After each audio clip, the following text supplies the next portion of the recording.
Hello అండి, welcome to తాజీ designers. ఈ design చూడండి, డ్రాప్ నెక్లో స్కాలప్ బార్డర్ ఇచ్చాను, డ్రాప్ నెక్ ఇచ్చేసాను. సైడ్కి వచ్చేసి బంచ్ లాగా వచ్చింది కదా, చాలా అంటే చాలా బాగుందండి. కస్టమైజేషన్ డిజైన్ ఇది, ఎక్కడ చూసి చేసింది కాదు, మొత్తం మేమే ఓన్గా డిజైన్ చేసాము. మధ్యలో రోజ్ ఫ్లవర్ ఇచ్చేసాను. రోజ్ ఫ్లవర్ కూడా ఎంత డిఫరెంట్గా ఉందో చూడండి, అసలు ఒరిజినల్ రోజ్ ఎలా ఉంటుందో అలాగే ఉంది కదా.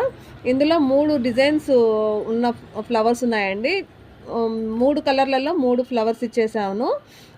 లైట్ అండ్ డార్క్ కాంబినేషన్లో పింక్ వచ్చింది, బ్లాక్ వచ్చేసి ఎక్స్ట్రా ఇచ్చానండి. శారీ అయితే ఈ కలర్లోనే, లైట్ పింక్ కలర్లోనే ఉంటుంది మొత్తము, కానీ మనము ఎక్స్ట్రాగా దీంట్లో బ్లాక్ కలర్ ఒకటి యూజ్ చేసాము. లైట్ అండ్ డార్క్ కాంబినేషన్లో ఇవ్వడం వల్ల కలర్ కాంబినేషన్ అయితే అద్దరిపోయింది. డిజైన్ కూడా చూడండి, సైడ్కి వచ్చింది కదా, ఆ బంచ్ లాగా రౌండ్గా వచ్చింది. ఎంత నీట్గా ఉందో డిజైన్ అయితే చాలా బాగుంది. మీకు ఎలా ఉందో లైక్ చేయండి, షేర్ చేయండి, సబ్స్క్రైబ్ చేసుకోండి.